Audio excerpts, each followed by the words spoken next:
Hey everyone, welcome to the follow-up to the Game of Thrones predictions on a screenwriter's take, talking about Game of Thrones. As you probably guessed if you watched the video, all my predictions were wrong. I mean, you saw the episode if you're watching this. If you didn't, spoilers ahead. So, looking to the future, I can give you more predictions, but, so far my predictions were pretty wrong.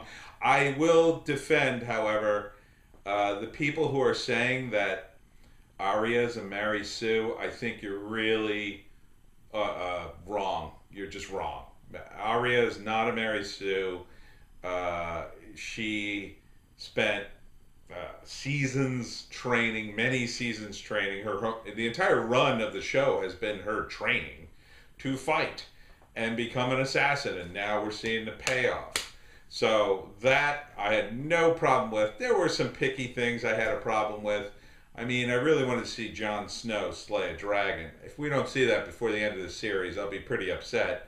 I think the whole head vampire thing with the Night King was a little much because all his lieutenants exploded too, and they all died. It seemed like, I don't know, the physics behind that was a little much, but I can accept it. I can accept most of the stuff. I think they probably had too many CGI zombies. I would have curtailed that back a bit. And I also think the blocking for the fight kind of fell apart after a while, after they just started pouring over the walls.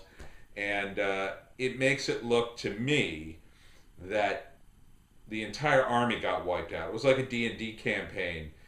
For those of you who don't know, in Dungeons & Dragons, when you reach 9th or 10th level as a fighter, you get your followers and you get an army, but they're all much lower level and much lower power than you. So if you take them in the battle, what typically happens is they all die, except for a handful who then get the experience because they survive and they go up levels. And then you might, by the end, after having like say 200 followers, you might be lucky to have like 5 or 6 of them survive for a while and become powerful enough to survive in the game, long term.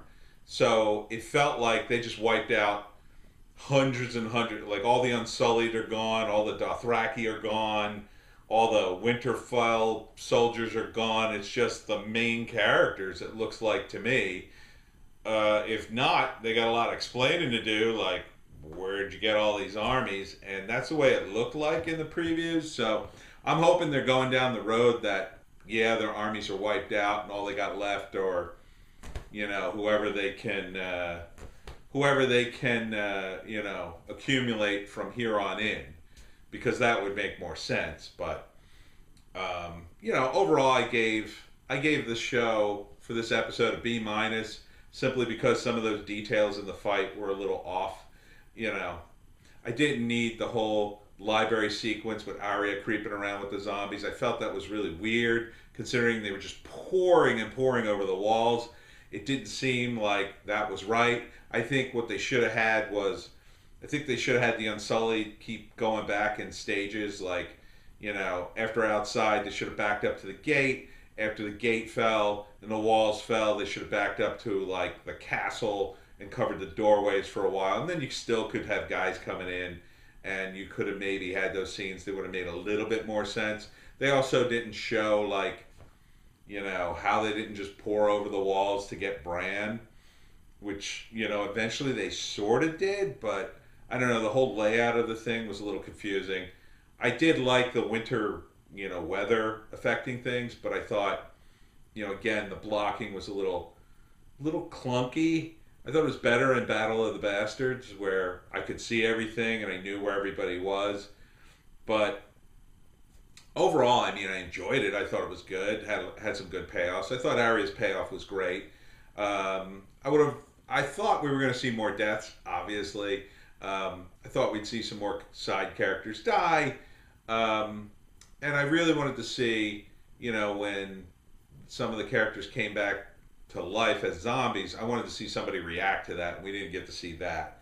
So I really would have loved to have seen, Sam react to Ed coming back from the dead and just going, oh my God, no! And like running and freaking out.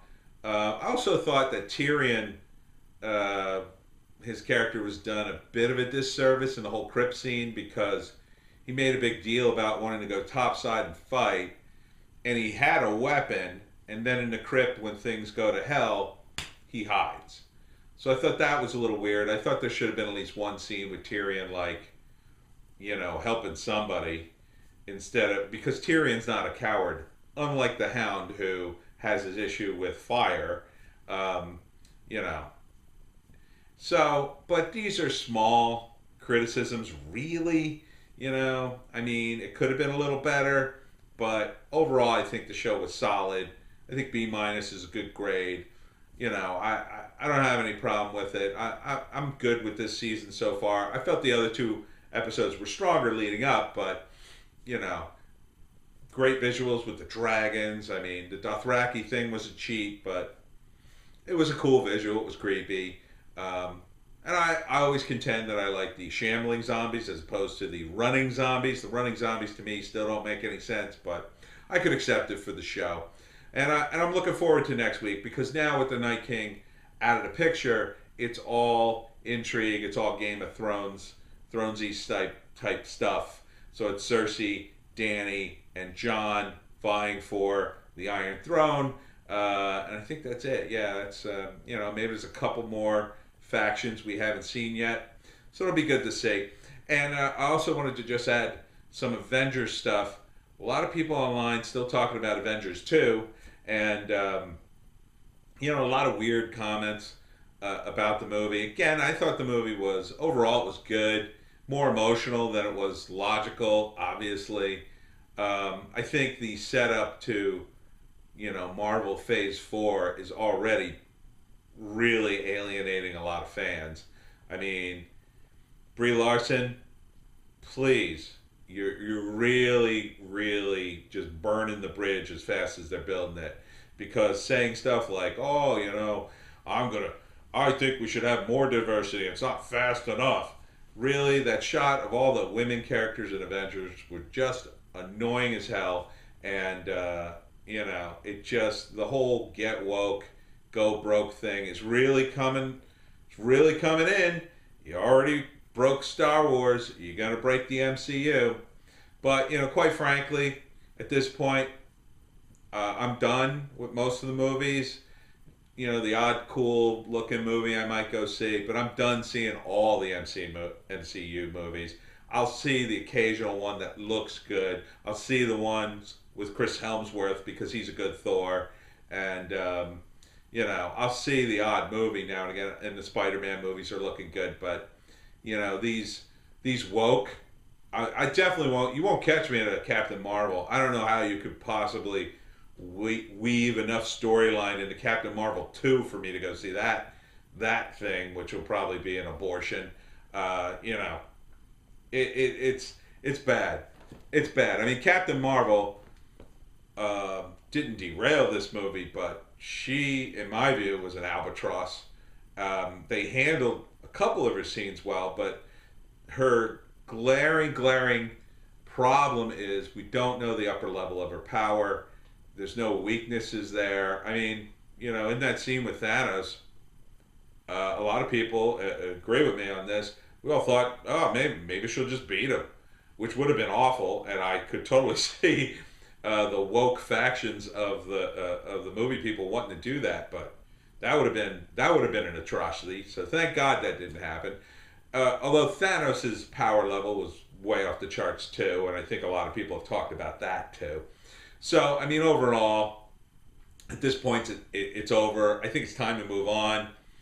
Again, if there's a couple of good movies, Doctor Strange 2, that might be cool, and maybe a few others, but at this point, like the brand, the franchise, I think they've kind of shot themselves in the foot with this Captain Marvel, and they're just doubling down on it. That's gonna be a mistake. But then again, my prediction was wrong before about Game of Thrones. But we'll see. I'm a little more tuned into the comic book world. I think I know what I am talking about. So, I don't know. What do we got to look forward to after this? More Game of Thrones, I guess. I'm definitely looking forward to next week. It's probably going to be a let's gear up for the next episode after that. And then, of course, the final finale, which I'm surprised isn't like 2 or 3 hours, quite frankly. But, maybe it's better that it's short rather than super long. So that's it. I got tons of freelance work to do, so I got to keep this short. But work is good.